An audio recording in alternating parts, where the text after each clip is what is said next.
Bob, include you and your family's benefits as a cost of doing business. So many times when we're looking at the cost of doing business, and it's amazing when you ask a guy how much it costs him to shoe a horse, they don't have a clue. If you don't know what your profit margin is, you're not going to last in business that long.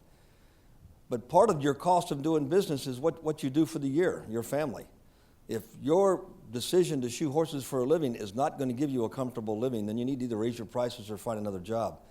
So your family, your vacation, the cost of raising your kids and your family should be included as a factor in how much you charge to shoe a horse. This is what we do for a living, and it should provide a living. It shouldn't be just what it costs to nail shoes on and buy shoes and nails at a store. So don't forget to include those medical costs and vacation costs, retirement costs, as part of your cost of doing business when you're trying to figure out how much money you're really making and when you want to raise your prices.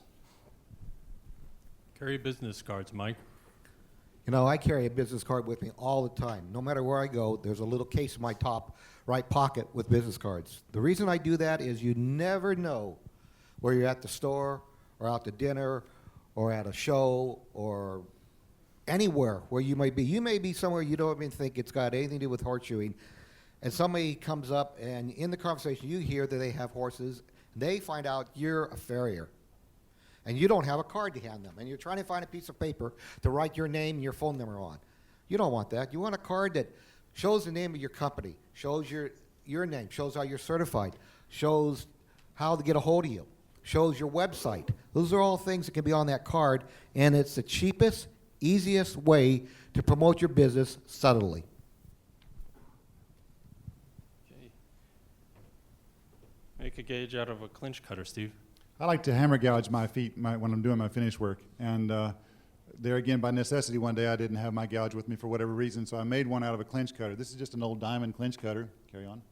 And so what you're looking to do is just make a gouge that fits the nail, you know. And we use the same tools that we use to clean up the knife with. Same thing. We just put a little rat tail file to it, and get that groove cut in there, and then turn it over, grind off the backside of it.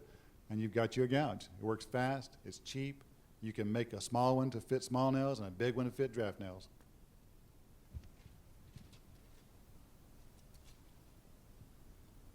Okay. Gutting the bars is detrimental to the horse. Yeah, before I do that real fast, Steve came to my school with the AAPF, a few months back, and he made a couple of those for us out of just a diamond clinch cutter, and those things are really handy. Yeah, it worked out great. We gave one to the high point for the class. When I'm out there looking at horses' feet, the biggest thing I see is guys that are really handy with the hoof knife and just come back and gut the bars, clean that stuff. That's the stabilizing effect on the foot. And I think that is one of the biggest problems in our industry for palmar heel pain is farriers going in there and just gutting the back half of the foot. I'm getting to the point in my school where for the first 4 weeks, I won't let them use a hoof knife past the point of the frog. It's just a horrible habit to get in. Those bars are supportive. If you get in the habit of cutting those out, if you need them for an onion shoe to bear weight on palmar heel pain, you don't have any bars there to help support weight. You know, it's a continuation of the wall. That's an intricate part. That horse lands heel first. And to have a weak foot that you've cut out causes the collapse of those heels. And horses that come through that I have to work on a therapeutic basis through veterinarians and these warm bloods that come through, virtually every one of them has got a beautiful looking foot, looks like a soup bowl, but there's nothing supportive in the back, and that's the major problem this horse has.